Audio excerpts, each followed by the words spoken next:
Well, today's episode, we want to pay our condolences to Kevin Nash and to his family with the saddest news that his son, uh, Tristan, I think that's his name, passed away at the age of 26.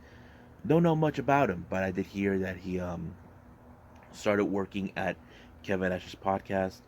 Um, I just can't stress enough how what Kevin Nash is going through. As you know, we as people grew up to believe that as the children we bury the parents once they're no longer on this earth. But the other way around is the most, it's like we don't expect that. So Kevin Nash, our thoughts and prayers go out to you and to your family. But today's episode, as you know, we're going to be doing a two review. We have YMZ Pro Wrestling, which is a promotion by Yoshi wrestler Coyote Yoname.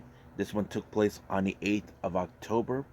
And of course, we cannot forget Impact Wrestling. And we have a couple of news updates. We definitely got to be sharing what's been going on in the world of pro wrestling. So, let's get ready for another episode of the Deleted Wrestle Zone.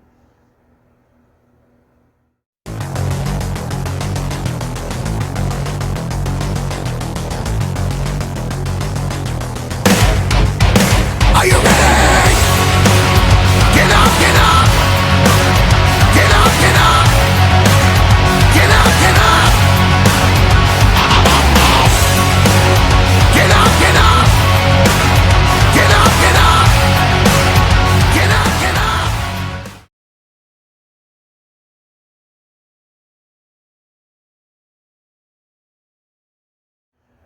Welcome everybody to the Deleted Wrestle Zone. All things that is pro wrestling with AEW, NXT, New Japan Pro Wrestling, Impact Wrestling, the National Wrestling Alliance, various promotions, wrestlers, matches, and championships.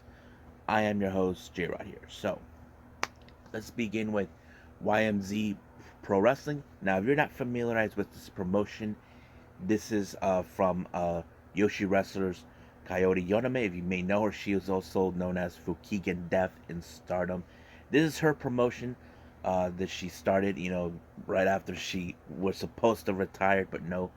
But there's some fun event matches in this involved, as you know. She doesn't do this event constantly. The event she does it maybe once or twice a month, depending if she's not extremely booked. Then she's normally working with other promotions like Oz Academy, of course Stardom, making appearances in other locations. So that's pretty much what we've been noticing. But right now, let's get with this event called Return to uh, Nishiarai, which is a small venue where they held the shows. So, like I said, this one took place on the 8th of October. First one we have, you guys know this one, Sayaka from Got to Move taking on Makoto. Now, these two ladies are dressed up in the occasion since we're in October and Halloween. So, Sayaka dressed up as the evil witch of Sleeping Beauty, or I think that's the one. I forgot. Sleeping Beauty? No, the one with Snow White and the Seven Dwarfs. While Makoto dressed up as Snow White. Yeah, now I remember. Yeah, so basically that's what happened. Now, this was a real interesting dynamic, but however, there were moments, of course, Sayaka did had Makoto right where she wanted her, or that tried to pull out the horns on her, but no. But Makoto was able to overturn. I think she did somewhat of a brain buster onto her, and picked up the W on this match. Now, this next match was a very interesting one. We were supposed to have a intergender tag team match. Now, first thing comes out was, of course, Kakeru Sekiguchi and Daiki Shimamura taking on Hagane Shinoi and Coyote Yaname. Now, however, this match did not happen in this form from what I saw. Coyote noticed something odd, that Hagane and Kakeru dressed up almost the same. And then she looked at herself and Daiki, and they're like, you know what? Let's switch this around. So she decided, you know what? How about let's do boys versus girls? So basically, Kakeru Sekiguchi team up with Kairi with Yonayama, while Hagane teamed up with Daiki. So it was a very interesting dynamic.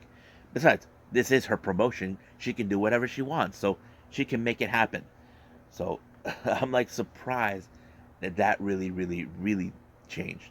So that's the many perks that many wrestlers if they run their own promotions. But so I thought it was fun, but it was a very interesting matchup now because the changes I did not expect it. But however, it was of course Yonayama who suffered the loss when she got double pinned by both Daiki and Hagane, and I'm like, whoa. I don't know if that was a good idea or a bad idea for her to do little switch rounds, but that's how it goes. Now, our main event, we have this person. I don't know who this is. She seems like an old school Yoshi wrestler named Matsusawa-san versus Hikaru Sato, who I know recently on All Japan Pro Wrestling. He has his own promotion called Hardhead.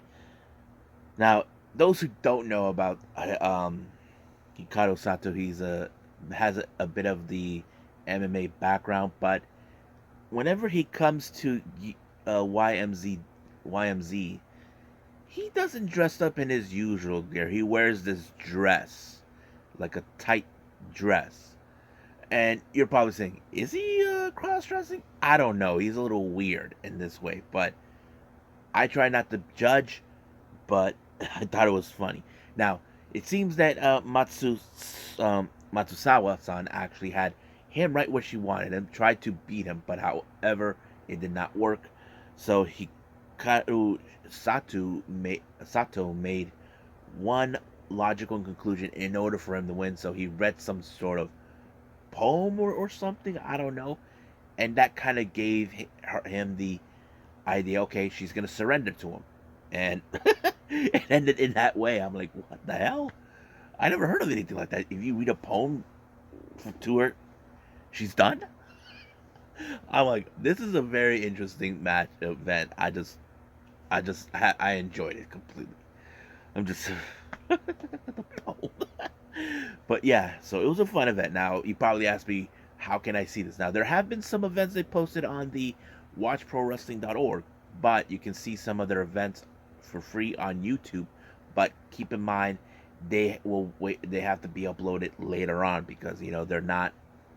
They're not like Gleet where they actually streamed it live or some things like that. But yeah, if you know what I mean.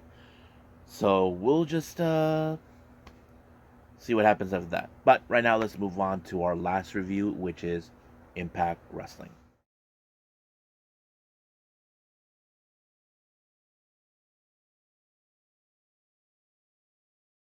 Okay, Impact Wrestling started out with, of course, the Bullet Club members Juice Robinson and Chris Bay talking, waiting for for Ace Austin to show up for their big match against Bully Ray and Tommy Dreamer. Now, Ace Austin was nowhere to be found, so Bay went to find him, and he finds him unconscious in the parking lot garage. Now, some of you fans, as you remember, were still continuing on with the whole thing with last week.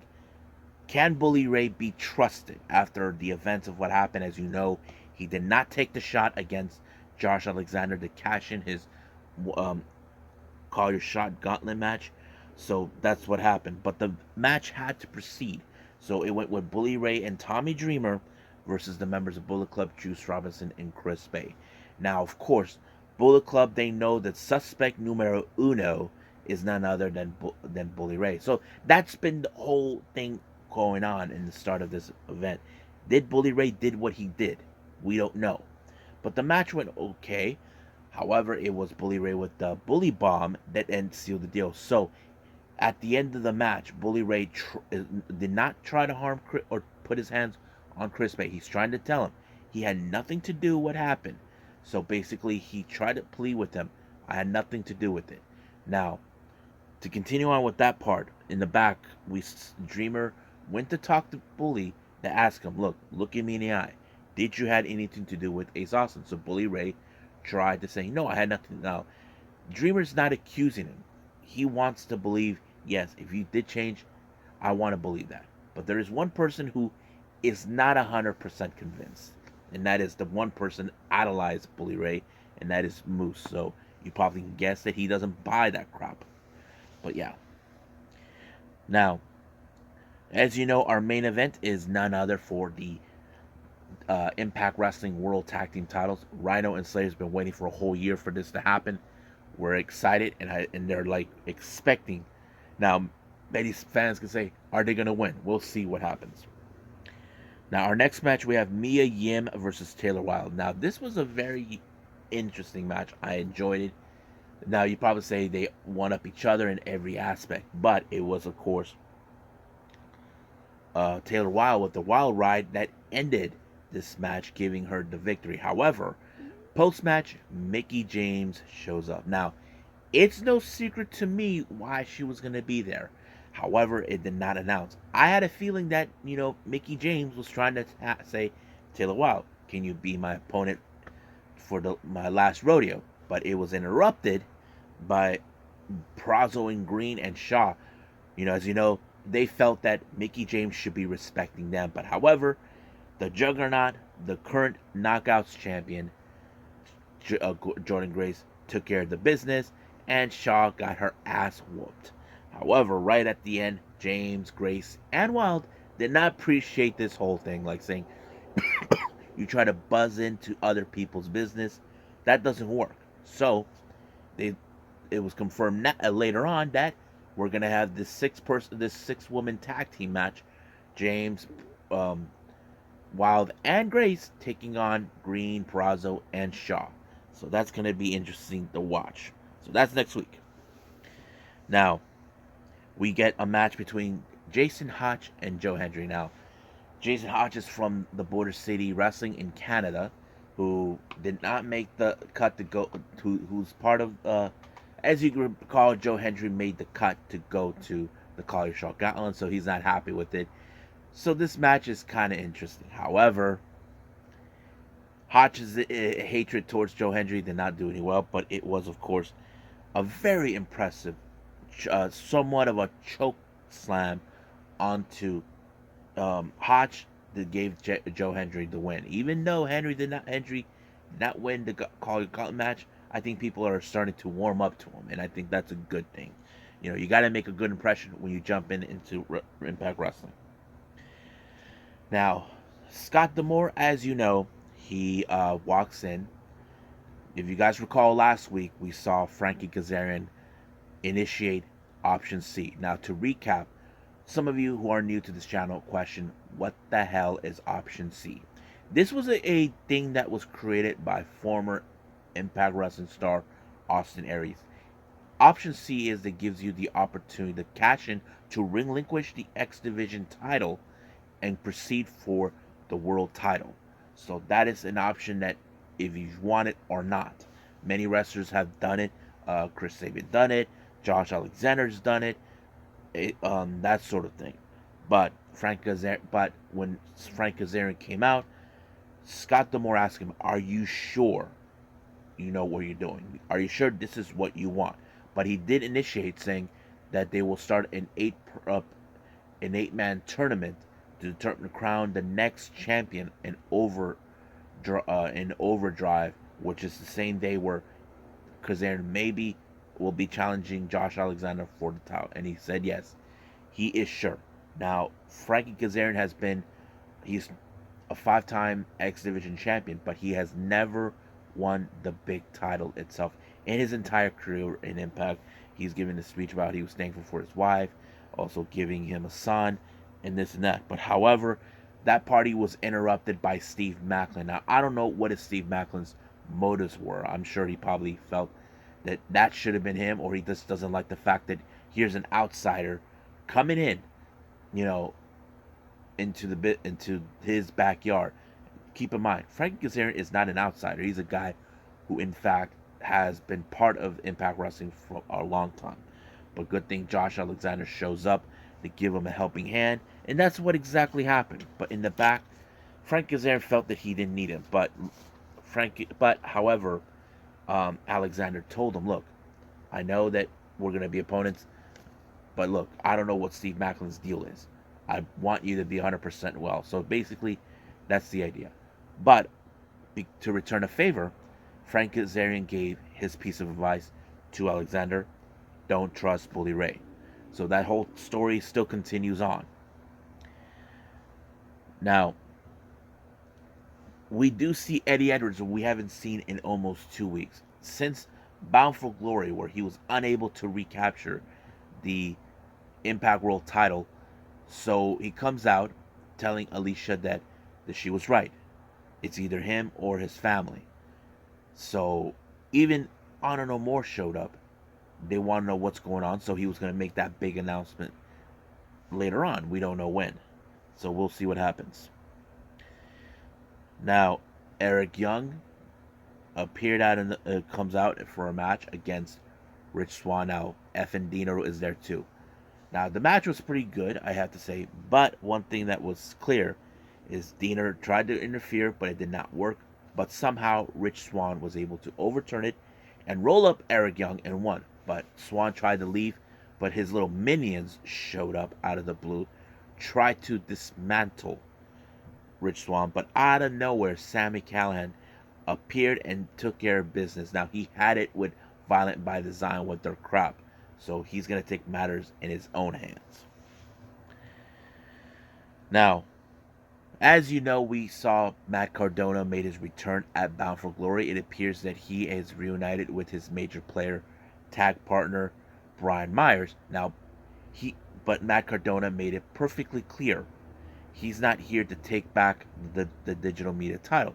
He felt this suits you. But he does said he has another title on his mind, and that is the Impact World Tag Team titles, which ironically was the main event. We saw, of course, Rhino and Heath taking on OGK, Matt Taven, and Mike Bennett. The match was pretty good, I have to say. Not to mention, they tried to antagonize Heath in order to lose cool. But of course, Honor No More shows up, tries to get in the ref's way. But I think the biggest moment is when Maria misfired powder right in the face of Mike Bennett. Had no clue what happened. And then, of course, Rhino was ready to gore Taven, and and without thinking, Maria got caught in the crossfire, and she got gored. And then, of course, Matt Taven had not realizing what the kind of chaos it just turned. Heath applied the wake-up call. Uno, dos, tres. It's over. New tag team title champions, Rhino and Heath, who've been made a promise that they are going to make this happen, and they did. Now, however, here comes Eddie Edwards in the sign of disappointment. As you know, they've been trying to prove all this time, ever since they arrived, that there's corruption within Impact Wrestling. It appears nothing has been going well. So basically, he's dissatisfied that Taven and Bennett lost the tag title. Kenny has been trying to say, look, you and I, we've been together for a long time. We know each other. So he's tried to plead with them. But however, the one person he did not is said to please is PCO. So PCO, as you know, got put the bag, and then all of a sudden he called PCO that he's nothing but a bitch. And that set him off. The French-Canadian Frankenstein was unleashed. His chains were broken. He decimated every one of Honor No More, including Vincent. So that means it's over. Now, because of this event that took place, as you guys remember, there was a report saying that Matt Taven, Maria, Mike Bennett, and Vincent are no longer, they completed their obligations with Impact, so they're gone. So this possibly could be their last time to show up. We'll just see what happened next week.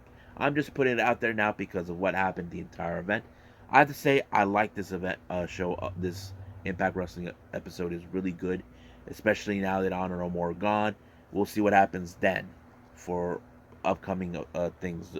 Not to mention, we'll be following the 8-man tournament for the X Division title. So we'll see what happens then. So let's move on with our lasting news updates.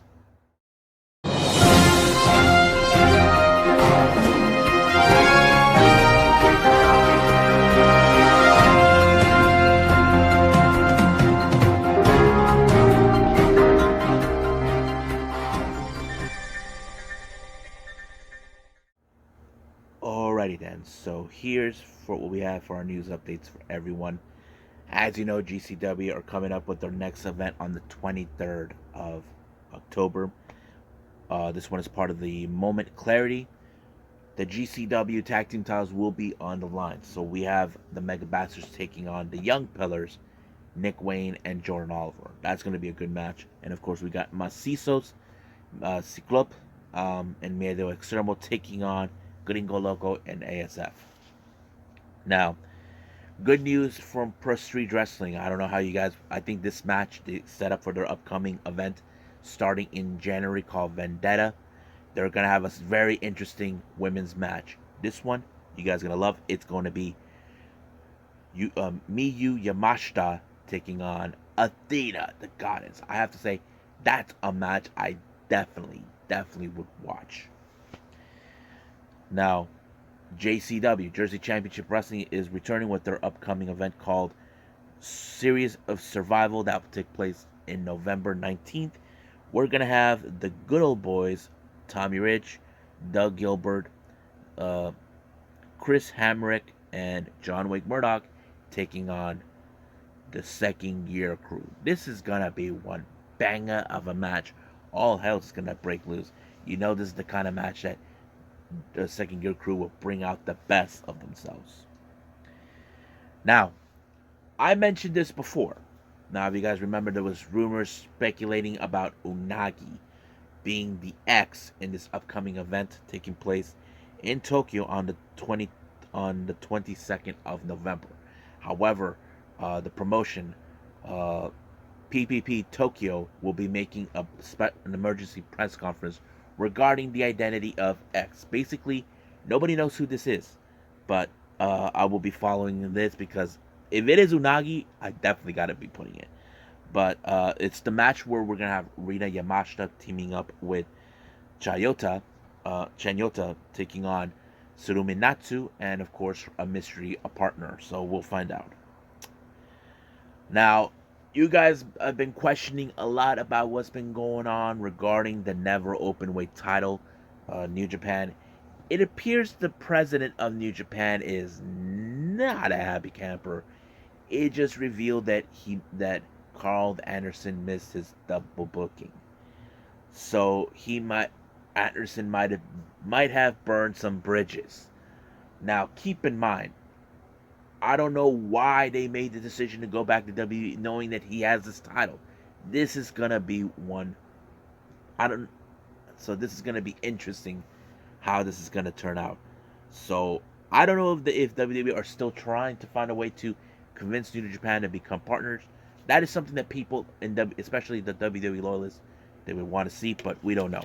That is still the unclarity right there. Now, here's another interesting news update for all of you. As you know, AEW star Hikaru Shida is the Regina di WAVE champion. Now, those who are not familiarized with that title, that is a title that is the top title for Yoshi Promotion Pro Wrestling Wave. Now, Ishida has been in the U.S. for who knows how long. It turns out the Pro Wrestling Wave are going to put out a very special opportunity. There's going to be like a somewhat of a battle royal for a number one contendership. The winner will be receiving an opportunity to fly overseas and challenge for that title. Now, I wouldn't be surprised if this is going to be on AEW Dark or Dark Elevation. Saki, who is from Color, the leader of Colors, mentioned that this is a perfect opportunity for her. I'm sure if she does come to the US, I definitely would love it. If you guys are unfamiliarized with Saki, I'll be doing a discussion video about her, learning more who she is, what she's been doing as a wrestler, and all this. Now, if you're big fans of the Best Bros, get ready, guys.